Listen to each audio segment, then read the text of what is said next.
Welcome back to the New World of Education Zoology YouTube channel. Today we will see about PGTR Zoology, Immunology la Unit 8th one la Immunology. அதில் already innate immunity பார்த்துட்டோம். Today passive immunity, அதாவது செயலற்ற நோய் எதிர்ப்பு சக்தி அப்படின்னு சொல்றோம். அதான் இன்னைக்கு பார்க்க போறோம். நம்ம சேனலை தான் ஃபர்ஸ்ட் டைம் பார்க்குறீங்க அப்படின்னா கண்டிப்பாக சேனலை சப்ஸ்கிரைப் பண்ண மறக்காதீங்க. அப்போ தான் நான் போடுற வீடியோஸ்லாம் உடனே நோட்டிஃபிகேஷனாக உங்களுக்கு வரும். அண்ட் ஆல்சோ வீடியோவை ஸ்கிப் பண்ணாமல் பாருங்கள். பார்த்துட்டு உங்களுக்கு பிடிச்சிருந்தா ஒரு லைக் கொடுங்க. நெக்ஸ்ட் உங்களோட கமெண்ட் என்ன அப்படிங்கிறத கமெண்ட் செக்ஷனில் கண்டிப்பாக சொல்லுங்கள். அண்டு நம்ம டெலிகிராம் குரூப்பில் டிஸ்கிரிப்ஷனில் டெலிகிராம் லிங்க் பண்ணுறோம். அதில் ஜாயின் பண்ணிக்கோங்க. அது இல்லாமல் வாட்ஸ்அப்லையும் நீங்கள் ஜாயின் பண்ணுறதா இருந்தால் பண்ணிக்கலாம். அதில் டெஸ்ட்டுக்கு தினமும் ஒரு 15 கொஸ்டின்ஸ் ஆர் 10 கொஸ்டின்ஸ் நடத்துகிற டாபிக் ரிலேட்டடாக 8 o'clock டெஸ்ட்டு கொடுக்கலான்னு இதுக்கப்புறம் தான் அந்த ஐடியா இருக்குது. ஸோ 8 o'clock ரெகுலராக நடத்துகிறேன். இன்றைக்கி மார்னிங் நடத்துகிறேன் அப்படின்னா நைட்டு 8 o'clock வாட்ஸ்அப்லையும் டெலிகிராம்லையும் கொஸ்டின்ஸ் கொடுக்குறேன். நீங்கள் அடித்து பார்க்கலாம். இப்போ தான் அந்த கண்டினியூட்டி இருக்கும். அதுக்காக ஓகே ஃப்ரெண்ட்ஸ், வாங்க வீடியோக்குள்ளே போகலாம். பாசிவ் இம்யூனிட்டி அப்படின்னா என்ன? நோய் தொற்று அதிகமாக உள்ள போது இல்லை ஆபத்தான சமயங்களில் உடல் அதோட சொந்த இம்யூனிட்டியை உருவாக்க நேரம் இல்லாத போது பயன்படுத்தப்படுற ஒரு நோய் எதிர்ப்பு சக்தி. இன்னேட் இம்யூனிட்டிக்கு ஆப்போசிட். இன்னேட் இம்யூனிட்டி அப்படின்னு சொல்லும்போது என்ன சொல்லுவோம் அப்படின்னா நம்மளோட உடம்புலே உருவாகும்னு சொல்லுவோம்.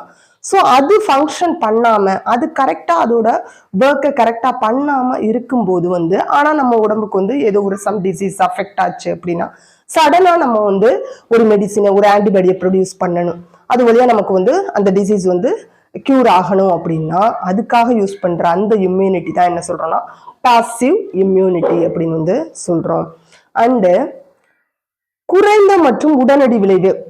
நம்ம எடுத்துக்கிறதோட டோசேஜ் எப்படி இருக்குன்னா கொஞ்சமாக தான் இருக்குது. பட்டு எஃபெக்ட் பார்த்தோன்னா சடனாக உடனே விளைவை ஏற்படுத்தும். இப்போ எக்ஸாம்பிளுக்கு ஒரு ஸ்னேக் பைட் பண்ணுது, உள்ள ஒரு டாக் பைட் பண்ணியிருக்கு அப்படின்னா நாய் கடிச்சதுக்கப்புறம் நம்ம லேட்டாக நம்ம க்யூர் இது ஆன்டிபாடி ப்ரொடியூஸ் ஆகி அதுக்கப்புறம் நமக்கு க்யூர் ஆகுது அப்படின்னா அது சரி கிடையாது.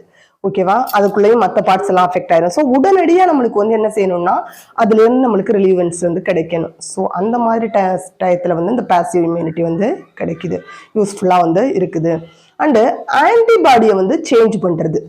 ஆன்டிபாடியை ஒரு உயிரிலேருந்து இன்னொரு உயிருக்கு மாற்றுறது. அதுதான் மெயினாக இங்கே நடக்குது. அது என்ன அப்படிங்கிறது எக்ஸாம்பிள் சொல்லும்போது உங்களுக்கு புரியும். அண்டு இரண்டாம் நிலை இம்யூன் ரெஸ்பான்ஸ் இங்கே கிடையாது. ஏன் அப்படின்னா நம்ம ஆல்ரெடி இன்னேட் இம்யூனிட்டியில் கூட சொன்னோம், இரண்டாம் நிலை ரெஸ்பான்ஸ், செகண்டரி இம்யூன் ரெஸ்பான்ஸ்ன்னு சொல்லிட்டு. ஏன்னா மெமரி செல்ஸ் இருக்கும். ஃபர்ஸ்ட் டைம் ஒரு பேத்தோஜன் நம்மளை அஃபெக்ட் பண்ணுச்சு அப்படின்னா அதை ரெகனைஸ் பண்ணிட்டு மெமரி செல்ஸ் என்ன செய்யணும்னா நெக்ஸ்ட் அது உள்ள என்டர் ஆகும்போது அது ரெகனைஸ் பண்ணதை அடையாளம் வச்சு உடனே என்ன செய்யணும்னா செயலை விரைவுபடுத்தும் அப்படின்னு நம்ம சொல்லியிருப்போம். பட் இங்கே என்னன்னா அந்த செகண்டரி இம்யூன் ரெஸ்பான்ஸ் அப்படிங்கிறதே கிடையாது. நம்ம எடுத்துக்கிற அந்த மெடிசின் ஒன் டைம் மட்டும்தான். இந்த இம்யூனிட்டி நம்மளுக்கு அந்த டைமுக்கு மட்டும்தான், தவிர அது லைஃப் லாங் கிடையாது. அண்டு தற்காலிகமானது. அண்ட் மெமரி செல்ஸ் இல்லை. அதான் ஆல்ரெடி சொன்னேன், மெமரி செல்ஸ் இருந்தால் தான் செகண்டரி இம்யூன் ரெஸ்பான்ஸே அங்கே நடக்கும். ஸோ இங்கே செகண்டரி இம்யூன் ரெஸ்பான்ஸ் கிடையாது. மெமரி செல்ஸ் இல்லாததுனால ஞாபகம் வச்சுக்க முடியாது. ஓகேவா? அண்ட் தற்காலிகமானது. எந்த டைமுக்கு வேணுமோ அந்த டைமுக்கு மட்டும் அந்த டிசீஸ்லேருந்து நம்மளை க்யூர் ஆக்குறதுக்காக யூஸ் பண்ணுற ஒரு மெத்தடு தான். அண்டு சில நாளோ இல்லை சில வாரங்களோ மட்டும் நீடிக்கும். அதுக்கப்புறம் நம்மளுக்கு வேணும்னா திரும்ப நம்ம இன்ஜெக்ட் பண்ணிக்கணும். இதுதான் பாசிவ் இம்யூனிட்டி அப்படின்னு சொல்றோம். இப்போ இதோட டைப்ஸ் என்ன அப்படிங்கிறத பார்க்கலாம்.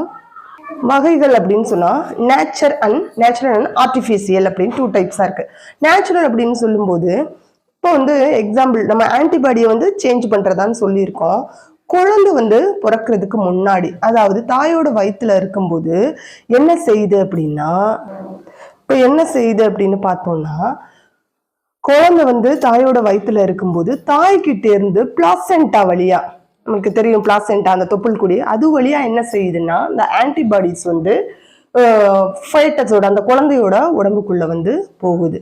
ஓகேவா? அதனால அந்த குழந்தைக்கு என்ன கிடைக்குது அப்படின்னா நோய் எதிர்ப்பு சக்தி வந்து கிடைக்குது. எதுக்கிட்ட இருந்துன்னா பேத்தோஜென்ஸான இந்த பாக்டீரியா, வைரஸ், புரோட்டோசோவன்ஸ், ஃபங்கஸ் இதுக்கிட்ட இருந்தெல்லாம் அந்த குழந்தைக்கு வந்து என்ன கிடைக்குதுன்னா நோய் எதிர்ப்பு சக்தி வந்து கிடைக்குது. அது எங்க இருந்து வருதுன்னா தாய்கிட்ட இருந்து குழந்தைக்கு டைரக்டா வருது. அண்டு இது பிளாசென்டா வழியா வந்து வருது. அங்க இந்த நம்ம சொல்லியிருக்கோம்ல ஆல்ரெடி, உங்களுக்கு தெரியும் இம்யூனோகுளோபின்ஸ் வந்து என்னென்னலாம் இருக்கு அப்படின்னு சொல்லிட்டு 5 டைப்ஸான இம்யூனோகுளோபின்ஸ் வந்து இருக்கு.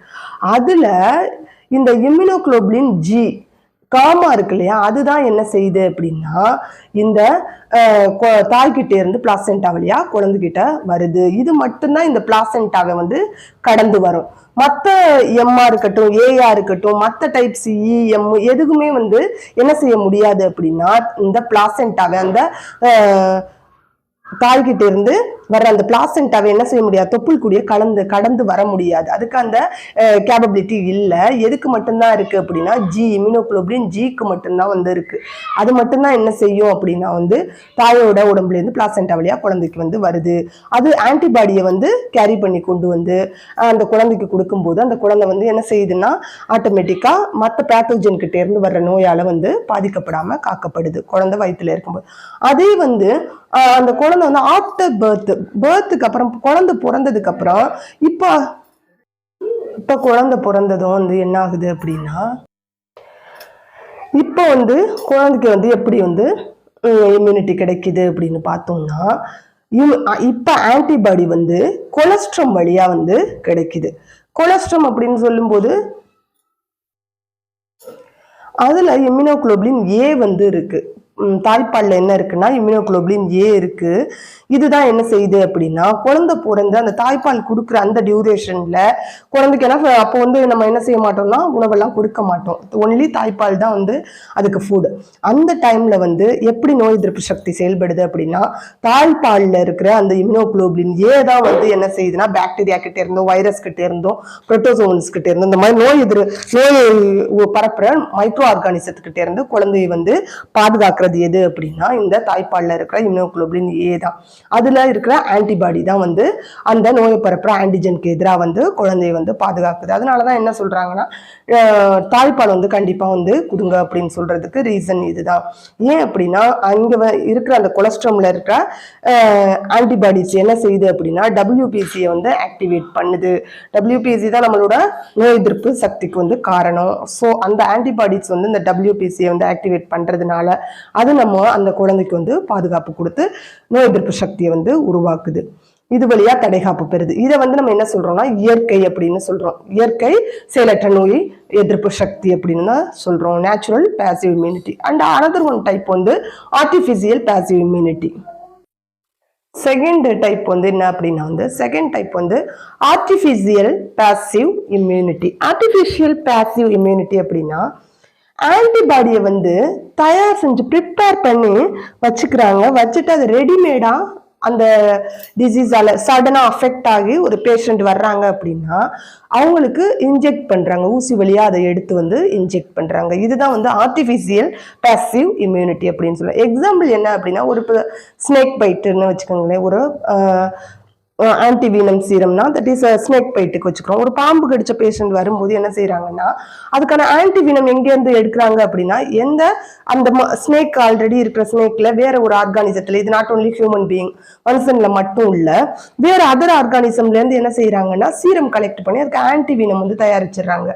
அதுக்கு எதிரான ஆன்டிஜீரத்தை வந்து கலெக்ட் பண்ணி வச்சிடுறாங்க. இப்போ யாராவது அந்த ஸ்னேக் பைட் பண்ணி வரும்போது அது என்ன ஸ்னேக்னு பார்த்தா அதுக்கான ஆன்டிவீனத்தை வந்து அவங்க உடம்புல இன்ஜெக்ட் பண்ணி சடனா அந்த இடத்துல அவங்கள வந்து காப்பாத்திடுறாங்க. இம்யூனிட்டியை வந்து அவங்க உடம்புல ஏற்படுத்திடுறாங்க. இதுதான் வந்து செயற்கை passive immunity. That is artificial passive immunity அப்படின்னு சொல்றாங்க. இது மாதிரி எதுக்கெல்லாம் மருந்து இருக்கு அப்படின்னு பார்த்தா அந்த ஆன்டி டெட்டனஸ் சீரம், டெட்டனஸ்க்கு எதிராக போடுறது, அப்புறம் ஸ்னேக் பைட்டுக்கு, டாக் பைட்டுக்கு, ரேபிஸ்க்கு, இதுக்கு எல்லாத்துக்கும் என்ன செய்யறாங்கன்னா இந்த ஆர்டிஃபிஷியல் பாசிவ் இம்யூனிட்டி மெத்தட் தான் வந்து யூஸ் பண்ணி உடம்புல இம்யூனிட்டியை வந்து கிரியேட் பண்றாங்க. இப்போ ஆக்டிவ் அண்ட் பாசிவ் இம்யூனிட்டிக்கான இடையில இருக்கிற டிஃபரன்ஸ் என்ன அப்படின்னு பார்க்கலாம். ஆக்டிவ் தட் இஸ் செயலுடைய பெறப்பட்ட நோய் எதிர்ப்பு சக்தி, செயலற்ற பெறப்பட்ட நோய் எதிர்ப்பு சக்தி. ஃபர்ஸ்ட் ஆக்டிவ் அப்படின்னு சொல்லும்போது ஆன்டிஜனுக்கு எதிராக ஆன்டிபாடியை வந்து உருவாக்க அந்த ஹாஸ்ட் விருந்தோம்பியோட உடம்புல இருக்கிற இம்யூன் மண்டலத்தை வந்து இம்யூன் சிஸ்டத்தை வந்து ஸ்டிமுலேட் பண்றது. இது எதுலன்னா ஆக்டிவ்னா செயல்படுத்துறது. அப்ப ஆன்டிஜன் உள்ள நுழையும் போது அதுக்கான ஆன்டிபாடியை அந்த ஹாஸ்டோட உடம்புல உள்ள இம்யூன் சிஸ்டத்தை ஸ்டிமுலேட் பண்ணி உருவாக்க வைக்கிறது ஆக்டிவ் இம்யூனிட்டி. அதே பாசிவ் அப்படின்னு சொல்லும்போது அந்த ஆன்டிபாடியை தனியா எடுத்து வச்சு யூஸ் பண்றது ரெடிமேடா, அது பாசிவ். அண்ட் ஆக்டிவ் இம்யூனிட்டியில பார்த்தோம்னா விருந்தோம்பி ஹாஸ்ட் செல் வந்து ஆன்டிபாடி வந்து உருவாக்கும், ப்ரொடியூஸ் பண்ணும். பட் பாசிவ் இம்யூனிட்டியில பார்த்தோம்னா ஆன்டிபாடி வந்து நாட் ஓன்லி ஹியூமன் பீயிங், அந்த ஆர்கானிசம் ஹாஸ்ட் செல் இல்லாம வேற அதர் ஆர்கானிசத்துல இருந்து என்ன செய்யறாங்கன்னா ஆன்டிபாடியை கலெக்ட் பண்றாங்க. இப்ப அதை தான் சொன்னோம், ஸ்னேக் பைட்டா இருக்கட்டும், டாக் பைட்டா இருக்கட்டும், அதுக்கெல்லாம் என்ன செய்யறாங்கன்னா வேற அதோட ஆன்டிவினமை வேற அதே உயிரில இருந்து ப்ரிப்பேர் பண்றாங்க. அது ஹியூமன் பீயிங் கடிக்குது, ஆனா ஆன்டிவினம் எடுக்கிறது வந்து வேற ஒரு ஆர்கானிசத்துல இருந்து. ஸோ இது வந்து ஆன்டிபாடி வேற வேற உயிரில இருந்து தயாரிக்கப்படுது. அண்ட் இதுல எஃபெக்ட் வந்து ரொம்ப டிலேயா நடக்கும். ஏன்னா ஆன்டிஜன் உள்ள வந்ததும் அதை ஐடென்டிஃபை பண்ணி இதுதான் அந்த ஆன்டிஜனா அப்படின்னு சொல்லி ரெகனைஸ் பண்ணிட்டு அதுக்கப்புறம் ஆன்டிபாடி அதுக்கு தகுந்த ஆன்டிபாடியை வந்து ப்ரொடியூஸ் பண்றதுனால லேட் ஆகும் ஆக்டிவ் இம்யூனிட்டியில. பட் பாசிவ் இம்யூனிட்டியில நம்ம ஆல்ரெடி வந்து கரெக்டா ப்ரிப்பேர் பண்ணி வச்சிருக்கதை சடனா கொடுக்கறதுனால அந்த எஃபெக்ட் பார்த்தா உடனடி விளைவு வந்து இருக்கும். அண்ட் மெமரி செல்ஸ் வந்து இங்க உருவாகும். ஏன்னா பிரைமரி இம்யூன் ரெஸ்பான்ஸ்க்கு அப்புறம் ஒரு செல்லை வந்து ரெகனைஸ் பண்ணி ஐடென்டிஃபை பண்ணிட்டு இந்த மெமரி செல் என்ன செய்யணும், ஞாபகத்துல வச்சுக்கிறோம். இன்னும் ஒன் டைம் அதே ஆர்கானிசம் வருது வந்து தாக்குது அந்த பேத்தோஜன்னா ஸ்டக்குன்னு என்ன செய்யணும், இது ஆல்ரெடி வந்தது அப்படின்னு சொல்லி அதை ஐடென்டிஃபை பண்ணி என்ன செய்யணும், சீக்கிரமா அதோட வேலையை வந்து துரிதப்படுத்தும்னு சொன்னோம். பட் இங்க வந்து என்னன்னா அந்த டைமுக்கு மட்டும்தான் நம்ம போடுறோம். திரும்ப நாய் கடிக்குது இல்ல திரும்ப வந்து ஒரு ஸ்னேக் பைட் பண்ணுதுங்கிறது அது அடுத்த விஷயம். நம்ம இந்த டைமுக்கு போடுறதுனால இங்க வந்து அந்த ஞாபக செல் உருவாகிறதுக்கு தேவை கிடையாது. அண்டு ஞாபக செல் இருந்தாதான் செகண்டரி இம்யூன் ரெஸ்பான்ஸ் வந்து நடக்கும். ஸோ இங்க நடக்குது, ஆனா இங்க ஞாபக செல்லே இல்லைங்கிறதுனால, மெமரி செல்ஸ் இல்லைங்கிறதுனால செகண்டரி இம்யூன் ரெஸ்பான்ஸும் இங்க வந்து கிடையாது. அண்டு இந்த ஆக்டிவ் செல் பார்த்தோம், ஆக்டிவ் இம்யூனிட்டி வந்து செயல்திறன் அதிகமா லேட்டா வந்தா கூட இதோட செயல்திறன் வந்து அதிகமா இருக்கும். ஆனா இங்க பார்த்தோம் அப்படின்னா பாசிவ்னா செயல்திறன் வந்து குறைவா தான் இருக்கும். அண்ட் எக்ஸாம்பிள்ஸ் பார்த்தோம்னா இது தட்டமை, போலியோ இதெல்லாம் வந்து சொல்லலாம் ஆக்டிவ் இம்யூனிட்டிக்கு. அண்டு பாசிவ் அப்படின்னு சொல்லும்போது எய்ட்ஸ், ரேபிஸ் அண்ட் பாம்புகடி இது எல்லாத்தையும் வந்து நம்ம எக்ஸாம்பிளா வந்து கொடுக்க முடியும். ஸோ இதோட வந்து நம்மளுக்கு இம்யூனிட்டி வந்து முடியுது. அடுத்தது வந்து ஆன்டிஜென்ஸ், அட்ஜுவன்ஸ், ஹெப்டான்ஸ் இதெல்லாம் வந்து இருக்கு. அது நெக்ஸ்ட் கிளாஸ்ல பார்ப்போம். அண்டு உங்களோட கமெண்ட் என்னங்கிறத கமெண்ட் செக்ஷன்ல கண்டிப்பா வந்து சொல்லுங்க. சேனலை சப்ஸ்கிரைப் பண்ணுங்க. தமிழ் மீடியத்துல படிக்கிற ஸ்டூடெண்ட்ஸ் யாராவது இருந்தா கண்டிப்பா ஷேர் பண்ண மறக்காதீங்க. இன்னும் தமிழ் மீடியம் நோட்ஸ் கிடைக்காம நிறைய பேர் வந்து கேட்குறாங்க. அதனால கண்டிப்பா உங்க ஃப்ரெண்ட்ஸ் யாராவது இருந்தாலும் ஷேர் பண்ணுங்க.